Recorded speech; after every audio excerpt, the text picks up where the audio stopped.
Hi, welcome back to Crafting a Country Life.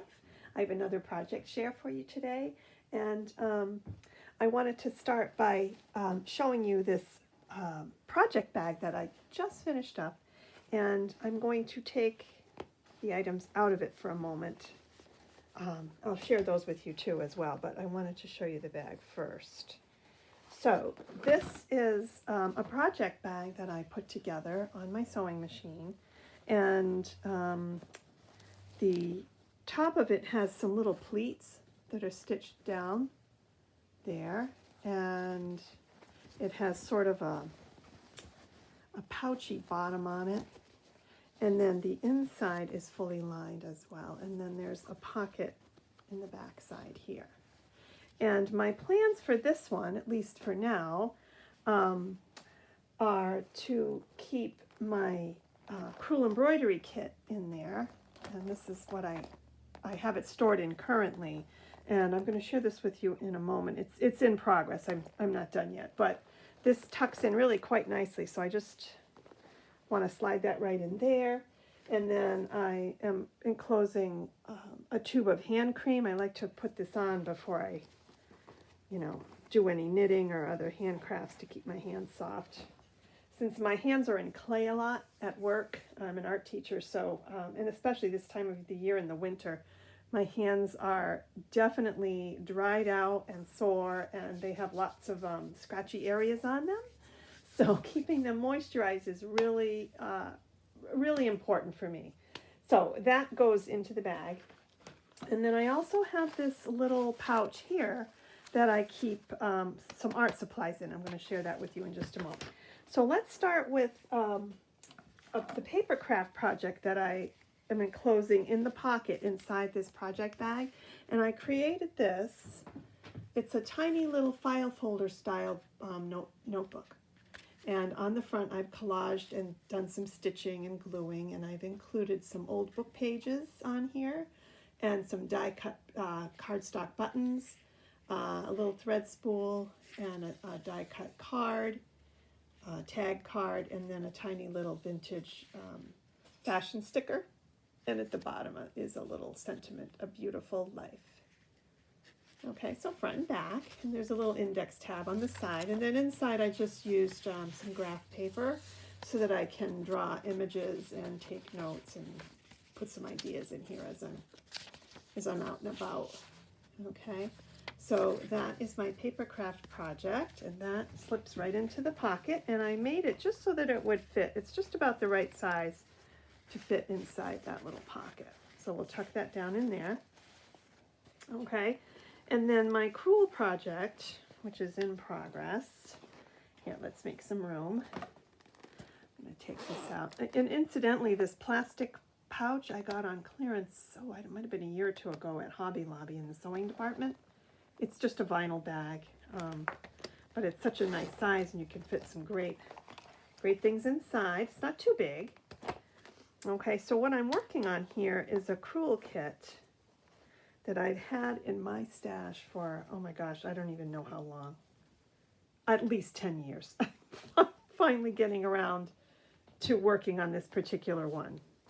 But it's I'll show you an image. It's a linen pillow, and this is the design. I'll see if I can get that up nice and close. Okay, so that's sort of what it's going to look like when I get it all finished up. And I've been working on that just on and off since this summer. I took it with me when we went out to the Cascade Mountains in Washington for our vacation, and I got it started then. But I've been so busy with work, I haven't been able to make as much progress recently on it. But nevertheless, I'm going to get back to this shortly.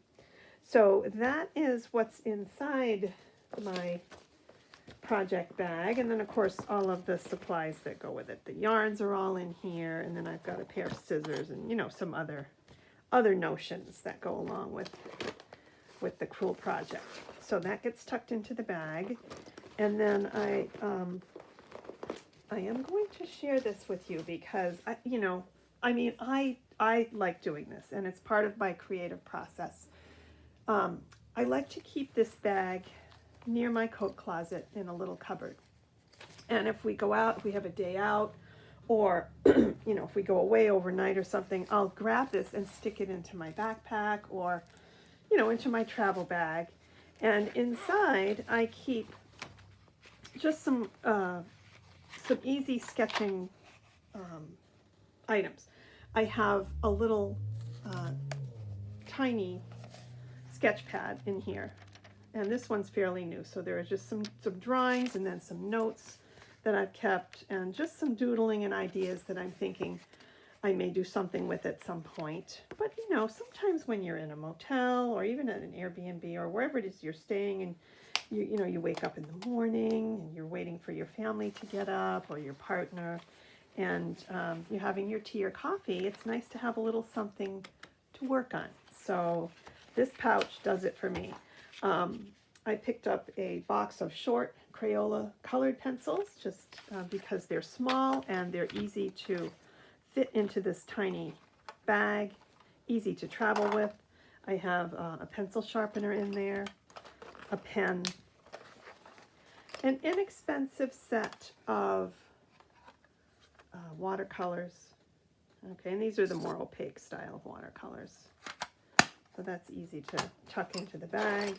And then an assortment of drawing utensils, you know, different, a tortillon stump for blending, and then some different lead sizes and so on for my pencils. So those just get tucked inside. And this is such an easy way to have a grab and go bag that you can take with you easily without having to stop and gather things. So this bag is at the ready.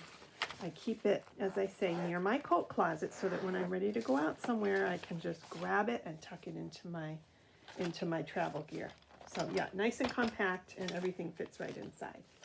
So that is that. Yeah, and then this again, I'm going to tuck this back into the brand new project bag that I made, which I'm really excited to use. And it took me a long time to find a suitable handle to sew onto this particular bag. I really wanted to get something in leather, but I couldn't find anything in a gray that was suitable for the style of the bag. I mean, it's just a long... So, you know, it got tucked away in my closet for many years, actually. Probably 6 or 8 years this has been sitting around. So I finally finished it up, and I had gone with my daughter to a sewing place in Boston, and I found this gray webbing. So I bought some of that, and then after I sewed it onto the top of the bag, I had an epiphany thinking, oh, wouldn't it have been nice to cover the nylon strapping with some coordinating fabric? But that's beside the point. Maybe the next time I make a bag, I can do that. So anyway, I think this will be suitable for now, and it's good and sturdy, and I'm really happy with the way it looks. So I hope you enjoyed watching, and I'll be back again soon with more project shares. Have a great weekend. Bye for now.